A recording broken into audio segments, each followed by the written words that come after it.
Thank you.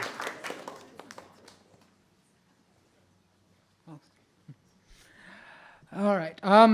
My hot mess begins with a broken styrofoam cup. No matter how much I drank out of it, I couldn't get drunk. So it starts with there were three of us, three guys and me. We had recently graduated from business school. We all got jobs in Bombay, which was a city which was strange to us. We didn't know anyone in Bombay. So we sat in a flat on a weekend consuming the liquor until we finished liquor on that flat. And then it occurred to us that there was, very close by, there was our juniors who were 1 year behind us in business school, and they were having a party. So we decided we should go there and lend a hand and help them finish their alcohol. So I went there, and we went there, and I got the last cup because the party was full. I got the last cup, and no matter how much rum I poured into it, it all spilled out on the floor. So finally, I just stood there at the table, poured half an inch of rum, drank it, poured 1 inch of cola, drank it, and I didn't consume very much, which turned out to be fortunate, which got me out of a hot mess. Because after our juniors decided that they had enough of us, they started making noises like they were willing to see us go. So we went out into the night driving in a friend's car, the guy who had a car, only one had a car among the four of us. And I was sitting at the back.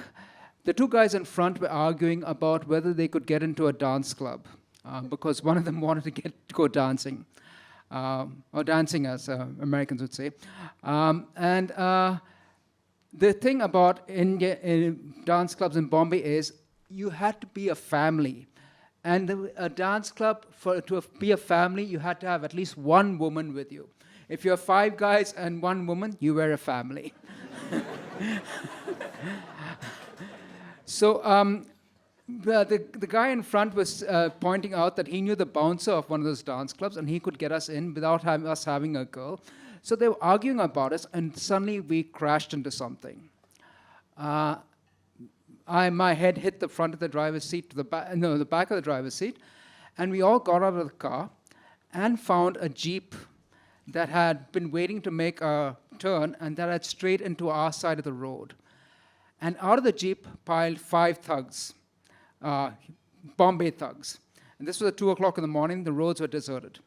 So the driver, my friend, started pointing out that he had the right of way. The 5 guys, the 5 thugs pointed out that he smelled of liquor and all the rest of us smelled of alcohol too. And they did so with their fists. And fortunately, I didn't smell as much of liquor, so I took a fist to the side of the head. I kept my arms down and kept my hands level because then that was the international symbol for I'm not going to join in the punch-up. But I was scared about the guy, one of the guys who was sitting in the back. He had just been out of accident that was nearly fatal, and his head was all scrambled up. He had crashed head first into a concrete, and like at 4 o'clock in the morning, he wasn't wearing a helmet. He was riding a motorcycle. And his brain had got scrambled. Anything that he heard was too loud. Any spice was too much. All kinds of things. And so I was trying to get to him and tell the thugs, punch him in the stomach, punch him in the groin, punch him in the ass. Just don't punch his face, punch his head. And then suddenly, Bombay police turned up. Now, a little digression here.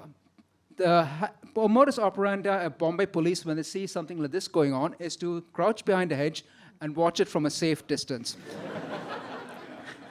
When everybody has finished punching each other, then they would come out and they would beat everyone up with their bamboo sticks, lathis they call them.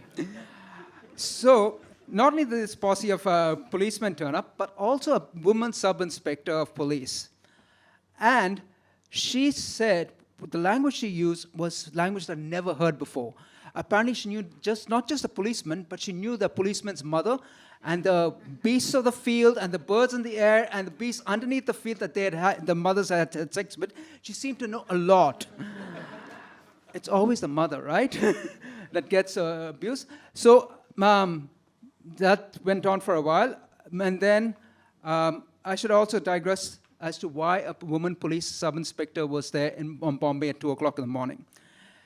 Now, it is apparently the habit of some women in Bombay to get drunk because they're disappointed in their lives and come back home and punch their wives, beat up their wives.